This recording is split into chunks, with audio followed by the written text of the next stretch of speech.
Now, from WYDC TV, this is Big Fox News at 10. Good evening, I'm Ann Emanuel. Thank you for joining us. Continuing coverage tonight of bullying in our schools. Parents at Ernie Davis Academy in Elmira are now taking their pleas to the school board. Big Fox's Matt Kleindienst hears from those concerned parents and has reaction from district officials. Good evening, Ann. Parents met with members of the Elmira City School Board yesterday evening with the goal of addressing issues with ongoing bullying at the Ernie Davis Academy. As an amendment to the agenda, you should all have it. At the monthly school board meeting, a dozen parents from the Ernie Davis Academy showed up to address issues of bullying at the school. School district officials watched as Christine Ledger retold the story of her son's experience with bullying and called for action. They know how I feel. They know what my son went through. Like I said, I want to work with them. Last week, we highlighted the story of Christine's son, who experienced such harsh bullying that he was eventually pulled out of the Ernie Davis Academy. Christine says she wants to help administrators fight for students who might experience similar issues while they're in school. I want to fight for the other children that are still in that school, that are still being bullied, that there's got to be change. Christine met up with Elmira Superintendent Hillary Austin prior to the meeting to discuss the issue. Austin said the conversation was productive and hopes that they could work together to address the bullying within the school. The real positive in the conversation is the interest in partnering together and working together to find solutions to the issues that parents bring forward. Christine hopes this is the first step to bring positive change to the Ernie Davis Academy. So hopefully we're going to follow through and see what happens. I do believe that we might do some changes. Matt Kleindienst, Big Fox, WYDC in Corning. Steuben County is seeing a massive spike in new COVID cases this week. The county is reporting 142 new cases since Monday, the largest weekly increase of cases since January. With Thanksgiving quickly approaching, County Health Director Darlene Smith is urging residents to take precautions before spending time with family.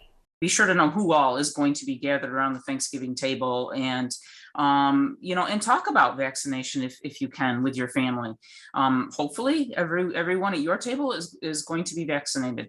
But if there are those that aren't, then when you're not at the table, I would suggest wearing a mask.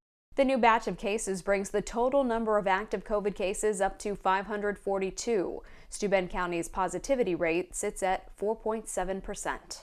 The United States is planning to buy 10 million doses of Pfizer's new COVID-19 treatment pill if it's approved by regulators. According to reports, the U.S. will spend $5.29 billion to purchase 10 million courses of the drug called Paxlovid. Pfizer is awaiting a review of its emergency use authorization request by the FDA before it can distribute the medication. If approved, the drug would be the first oral antiviral treatment of its kind that could be prescribed as an at-home treatment at the first signs of COVID-19 infection. The company claims the pills cut down on COVID-related hospitalizations or deaths in high-risk adults by 89%. Encouraging unemployment numbers, new policing laws, and the race for Democrats to pass the president's agenda are front and center on Capitol Hill today as Congress debates whether to spend an additional $2 trillion. Caroline Shively reports. President Biden signed 3 policing bills into law this morning. When you look at what our communities need and what our law enforcement is being asked to do, it's going to require more resources, not fewer resources. While the White House continued intense lobbying efforts for another bill, the president's massive climate and social benefits measure. We need to deal with the cost of child care, the cost of prescription drugs, the cost of housing, and that's what we intend to do when we get the Build Back Better agenda passed. House Speaker Nancy Pelosi wants to vote on the nearly $2 trillion bill before the House goes out on Thanksgiving recess. This is going to be a wonderful Thanksgiving. We're ready for the passage of Build Back Better. Republicans are pushing back. It is the worst piece of legislation that I have seen in my entire life of public service. It will completely change America as we know it, all at the expense of working class families. Also out today, some good economic news. New unemployment claims filed last week dropped to the lowest level since the pandemic began. Caroline Shively, Fox News. Lawmakers, celebrities, and advocates gathering at the nation's capital to march for justice for Vanessa Guillen.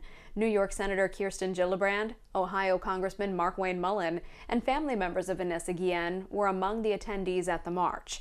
Those gathered are pushing for the I Am Vanessa Guillen Act to pass at the federal level to improve how sexual violence incidents are addressed by military officials. Guillen was killed in April 2020 in an armory room at Fort Hood in Texas.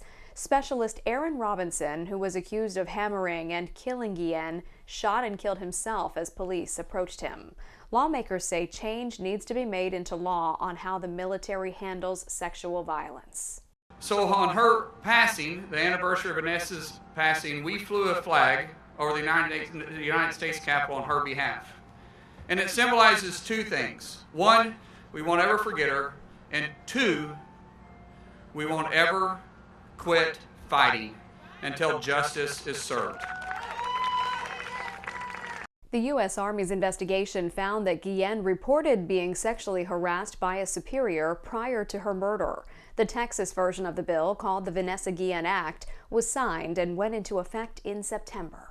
Cyber attacks are only getting worse, and if you're a small business owner, your company might just be the perfect target for hackers. Haley Rush joins us to explain. It's a date programmed in Shannon Berg's mind. So it was Friday, September 10th. That's when her bank called to ask if she had wire transferred more than $150,000 out of her company's account. I mean, my heart just dropped. I said, no, that's definitely not a transaction that I initiated. Berg is a small business owner running the PR company Berg & Associates. We had to shut down the account, open a new account. I mean, we're 5 full-time employees, and I think there's probably a lot of other small business owners out there that could relate. You know, you see these stories about big ransomware attacks with large companies, but it can happen to small companies too. Berg is one of the lucky ones. According to a 2021 report from the Identity Theft Resource Center, 58% of small businesses have experienced at least one security breach or one data breach. One likely reason: a lot of smaller companies lack the staff, expertise, or resources to defend themselves. Because of that, it's costing these businesses hundreds and thousands of dollars and taking often 1 to 2 years to recover, if they recover at all. Being educated is the number one opportunity that we all have to be able to protect ourselves. Claire Scribner is the director of project management at On Point Credit Union. She encourages small business owners to invest in an IT expert, whether that's a direct hire or outside vendor. But when it comes to making changes right now, today, things like very strong passwords, they should be different for every single site. Another thing is to be really aware of social engineering techniques like phishing. But really, if you just trust your instinct, you're typically going to be able to identify when something's rotten. Still ahead tonight, faced with construction material shortages and an escalating trash problem, one community is using an inventive solution to help solve both issues.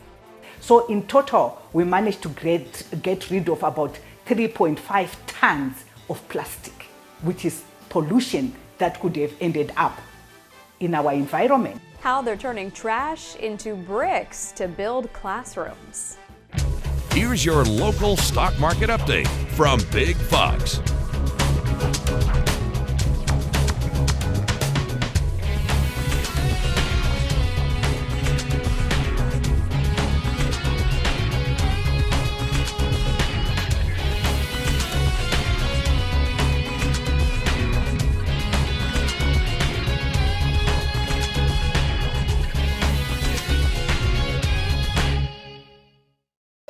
Now, your Twin Tiers forecast from Big Fox.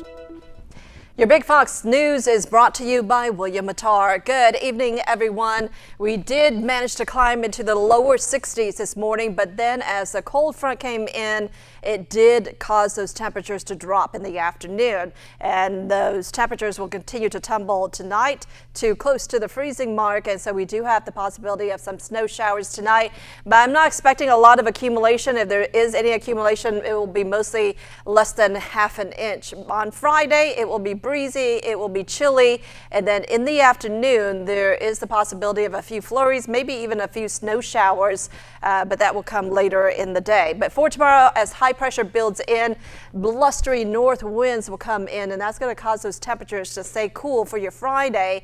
And again, with a little bit of moisture left over, we do have the possibility of a few flurries or a few snow showers in the afternoon on Friday. So here's a look at your temperature readings. We start off close to the freezing mark, 36 degrees at 8 o'clock. We warm up to around 44 degrees at noon, and then we slowly drop back down into the 30s in the evening hours. Again, if there's any leftover moisture, that will be switching over to some snow. And then quiet weather for your Saturday, but we do have another system coming our way. It will cross through the Great Lakes region and land in our area by Sunday night into Monday. Out ahead of this storm system, there could be a few showers, and it looks like it stays warm enough where all the precipitation from Sunday into Monday will be in the form of rain. So let's take a look at our future radar, where we're still finding some snow for the next couple of hours.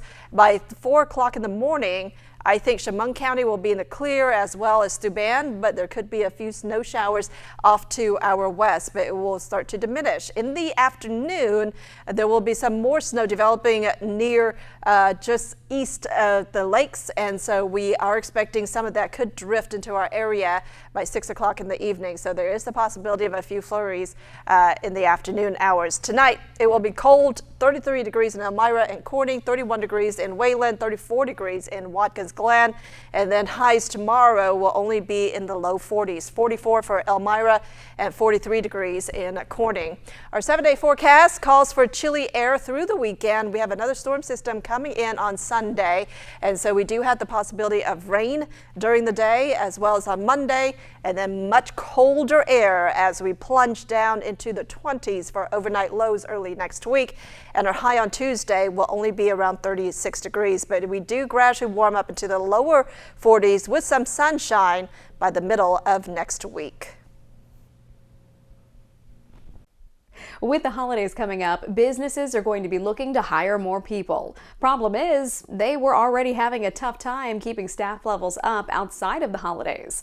Wayla Aliyu went digging for answers to find out why these businesses are having such a hard time finding workers. Diana Goon's clothing store has been on Newberry Street for 15 years, but says this is the hardest she's ever worked. Running around, like someday I have to close the one of the location because really no employee. Like many store owners now hiring, she needs extra employees for the holidays, but doesn't even have the standard staffing. Now I'm hired part-time all students, then holiday. They go back home, spend time. So I don't even know what to do in the holiday. Why is everybody hiring? Where is everybody? As of September, about 193,000 people that are unemployed in Massachusetts. And again, 62,000 of them have filed claims just last month. Retailers Association of Massachusetts blames 4 main reasons: people still receiving unemployment benefits, older folks concerned about health risks, choosing to retire early, a desire for more remote work, and concerns about childcare. The industry is doing what they can to lure those folks back to work, in particular for the big holiday season. Our member survey indicated that there's been an increase in wages, about 6.7%. Hagoon says even when she gets people interviewing, they're doing it just to show the government they are searching for work. Advertising, Indeed, I did get a lot of people came, but they only, after the interview, they disappear. Faced with construction material shortages and an escalating trash problem, one community is using an inventive solution for both issues. Marianne Rafferty reports. Ongoing labor and material shortages are causing construction projects across the country to stall, with the industry seeing costs skyrocket by more than 12% last month as the price of lumber still remains high. But construction problems aren't just isolated to the U.S. Overseas in Johannesburg, South Africa, one community facing a waste disposal crisis is also low on building materials. So residents are killing 2 birds with 1 stone by turning trash into bricks. These are called eco bricks. They're made from 2-liter bottles volunteers fill with either bits of plastic or sand, and community members are using them to create classrooms so young people have a place to receive an education. We used 16,000 eco-bricks to build this classroom. 4,000 of them, we use them for foundation because our foundation has to be strong. And that 4,000 was made out of the Cent eco-bricks. 12,000 was then what we used for the walls. Because each brick needs to contain a pound of waste to be strong enough for use, officials are able to clean up thousands of pounds of trash and prevent it from hurting wildlife. So in total, we managed to get rid of about 3.5 tons of plastic, which is pollution that could have ended up in our environment. But this community is building more than just schools. They have plans to start making a library and a recreational center out of eco-bricks this month. It seems more and more people are considering the switch to electric vehicles, but some are not yet ready to fully commit. Christy Fajardo has more on what may be fueling the interest in electric vehicles.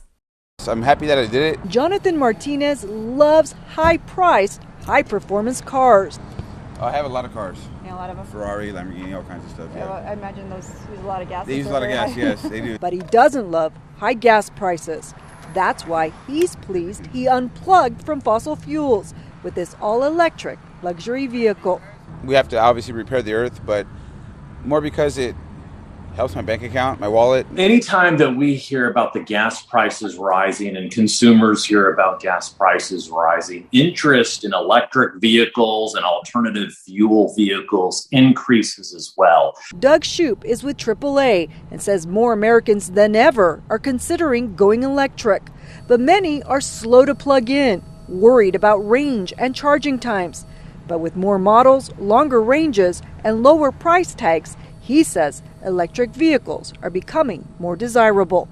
A survey of AAA found that 96% of electric vehicle owners say they would consider another electric vehicle. It's hard to keep them in stock. It's a big demand right now. Joseph Grasso is the sales manager at Upland Ford and showed us sorry sold signs on the few EVs he has on his lot. You do the 240 volt, you can charge it in 5 to 6 hours fully. You'll get up to 305 miles to a charge. Gas-powered cars are still their bread and butter, but with electric models at just about every price point, he says customers are ordering more than they can stock. You can drive with the plug-in or the all-electric in the carpool lanes. An added bonus, AAA says, that is making sticker prices more attractive than sticker shock at the pump. One of the most popular cars in America is recalling vehicles. Toyota recalling recently made Camry models after a problem was discovered with the braking system. 227,000 Camrys made in 2018 and 2019 are affected by the recall. The Japanese auto manufacturer says the problem is with the power assist system, which they say could wear out prematurely. Owners of affected models will be notified in January. Just in time for Thanksgiving, a Marine surprising his sons at school after 10 months of deployments. Linnen Wen has more. Anxious, ready to see my kids. Gunnery Sergeant Benny Bennett has been away from his family, deployed with the Marine Corps for almost a year. It's been a while. It's been about 10 months. 10, maybe 11 months since I've seen them. But this Thanksgiving, the Bennett family will finally be together. Tuesday, Gunnery Sergeant Bennett was an unexpected guest in class for some Keller ISD students. Does it have a 0 and when was its place? Bennett's sons think it's just another day in the classroom. But on this day, the answer to their teacher's question has a special meaning. Class, what is it? 317. For the 317 days, Gunnery Sergeant Bennett has been away from home. Daddy! Come here, bud. Surprising all 3 of his sons in their classrooms. I missed you, bud.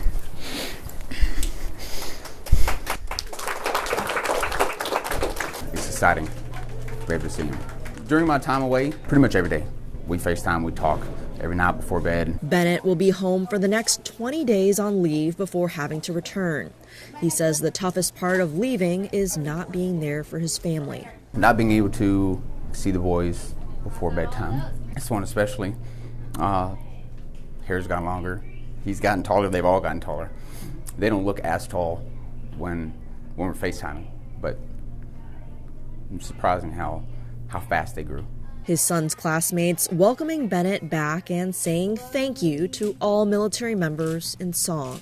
Thank you, oh thank you, great and strong. Welcome home. Very good. Thank you. We want to leave you with a smile tonight, and as crazy as this may sound, a German Shepherd just put his Miami mansion up for sale. Meet Gunther VI, the world's wealthiest dog. He comes from a long line of German Shepherds that can all be traced to one dog, Gunther III. His owner died in 1992 and left her vast fortune to her beloved pup. Over 20 years ago, they bought this 9-bedroom waterfront property from Madonna. Now they're selling it for nearly $32 million. This is the first time in our career where it came down to our boss, the wealthiest animal in the world, a German Shepherd named Gunther, had to sign off with his approval on us listing this property. Gunther's fortune is reportedly worth an estimated $500 million. It's good to be Gunther. From our whole team, thanks for joining us. We hope you have a great night.